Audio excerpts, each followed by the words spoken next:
to Iranians acting out in the way that they always act out in the Middle East, with either directly or through surrogate groups killing people. I mean, they manufactured the IEDs that killed and maimed an awful lot of Americans during the Iraq War. Mm-hmm. Senator, you had your legacy on judges with President Trump is going to be terrific, getting constitutional judges appointed to the court. If another seat opens on the Supreme Court, are you going to push that through? Absolutely.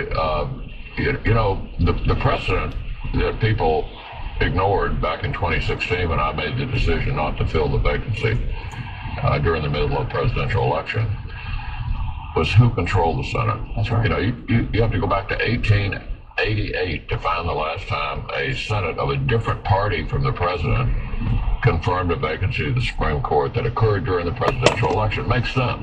Mm-hmm. We will still control the Senate next year. If there were to be a vacancy, of course we would fill it. Something else. Yesterday on Fox News Sunday, Chris Wallace hosted Jon Stewart, the comedian, who has been a real advocate for the 9/11 Victims Compensation Fund. Your name came up. I'm sure you heard about it. Listen to this, and then we're going to get your reaction. I want to make it clear that this has never been dealt with compassionately by Senator McConnell. He has always held out until the very last minute, and only then, under intense lobbying and public shaming, has he even deigned to move on it. Why has it always seemed that the vote comes at the last minute?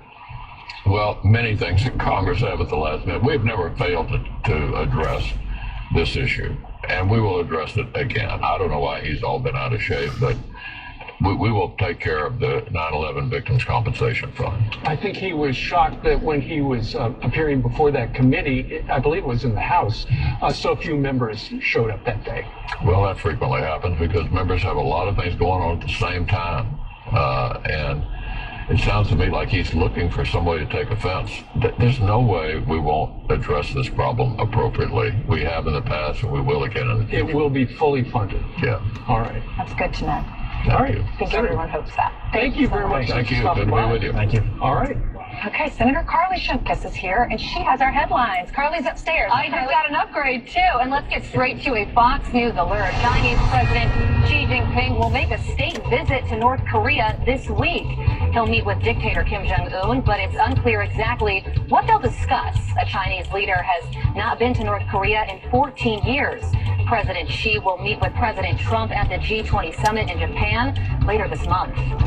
Now, before they face off on the big stage, several Democratic candidates will go head-to-head today. 10 contenders will face questions from low-income Americans at a forum in Washington, D.C. Former Vice President